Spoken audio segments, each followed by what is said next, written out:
All right, so today we're diving into something really fascinating. It's a book by Ali Rizvi called The Hidden Letters of Manifestation and Enlightenment Revealed. Now, this is our source for this entire explainer, and we're just scratching the surface of the first volume. I do want to mention right up front, the book comes with a companion app. It's totally optional, but it's designed to help you put all the ideas we're about to explore into practice. And just so you know, when you buy the book, you get some free access to that app. We'll circle back to the exact details at the end, but for now, let's get into the mystery itself because it is a big one. Okay, let's jump in. We are opening a file that has been sitting on the desk of history for a very, very long time.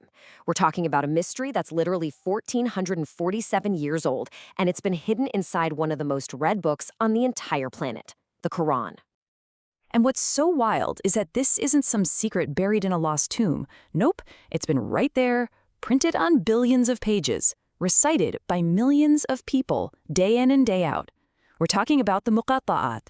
You know, those disjointed, seemingly random letters that kick off 29 chapters of the text. The author of our source material, Ali Rizvi, puts it this way, and I think this is brilliant. He says discovering this is like finding a sealed room in your own house that you never knew existed. Just think about that. It's that close, that familiar, and yet completely hidden. So let's start with the puzzle itself. For centuries, these letters have been this huge source of debate, of wonder, and they've created this massive paradox right at the very heart of the text. Okay, so on one side you have the traditional view, which for centuries has been, only God knows their meaning, it's just a divine secret, we're not meant to get it. But, and here's the giant contradiction, the Quran itself says over and over that it's a clear guide and easy for remembrance. So why would a user manual for life, one that claims to be crystal clear, start with encrypted instructions? I mean, it's like buying a bookshelf from IKEA and the first instruction just says, divine mystery, good luck with that. It just doesn't add up. And this is what leads us to the author's central claim, which is way more radical. He argues this isn't a divine mystery at all. He says it's a suppressed spiritual technology. Now, you have to understand where the author Ali Rizvi is coming from. He has this really unique perspective. On one hand, he's a CEO, an investor, a systems thinker, a very pragmatic guy living in the modern world, asking, okay, but does it work? But, and this is so important, he also traces his own lineage directly back to the Prophet Muhammad. So he has this deep, personal, ancestral connection to the source material itself. So let's get into this central claim.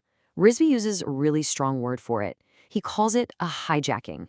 His argument is that the practical, functional meaning of these letters was deliberately hidden over the centuries by elites and scholars. And why would they do that? Well, for control. Think about it. If the average person has direct access to powerful tools for their own spiritual growth and manifestation, they don't really need a middleman anymore, do they? Okay, so if these letters aren't some unknowable divine secret, how in the world do we crack the code? Well, the answer, according to the author, is to go back, way back to the very foundation of the language itself. You see, unlike a language like English, where the word table is just a random sound we all agreed on, Arabic is a root-based language, and this is the key. Letters aren't just sounds. They're ancient Semitic pictographs. They're symbols that carry a core concept. You can think of these letter roots as the DNA of meaning. Let me show you a really concrete example of how this works. The author actually breaks down his own name, Ali. So the first letter, Ain, is a pictograph of an eye. It represents witnessing, insight. The second letter, Lam, is a shepherd's staff. It means direction, purpose. The third, Ya, is a hand representing action or the self. So you put them all together, and the name isn't just a label. It's a whole concept to be in a state of witnessing reality for your highest self. Wow. So here's the crucial point.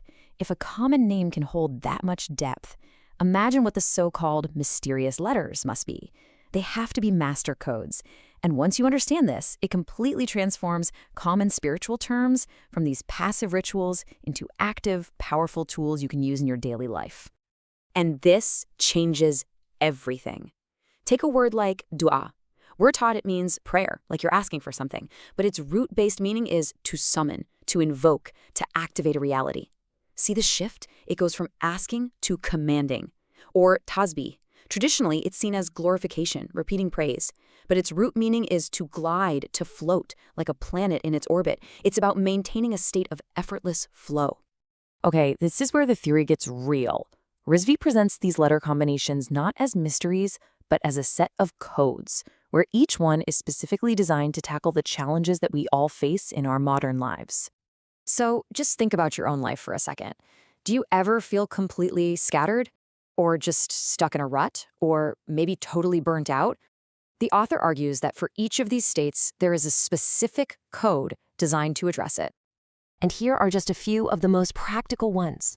When you're feeling overwhelmed and scattered, there's Alif Lam Mim, which he calls the anchor. When you're stuck and you need to get moving again, there's Alif Lam Ra, the momentum. For total burnout, there's Khamim, the life restorer. And for that moment when you just can't make up your mind, there's Yasin, the decisive hand.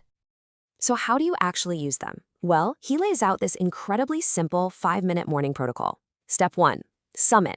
You just choose the code that matches what you need that day. Step 2, resonate. You inhale the visual shape of the letters and then exhale, feeling their vibration inside you. Step 3, ask. You ask your highest self, what do you require of me today? And then step 4, visualize that required action as if it's already done. The whole philosophy behind the practice is captured perfectly by this quote from the author. Time does not exist, only repetition of practice matters. This isn't about sitting for hours in meditation. It's about short, focused, consistent practice.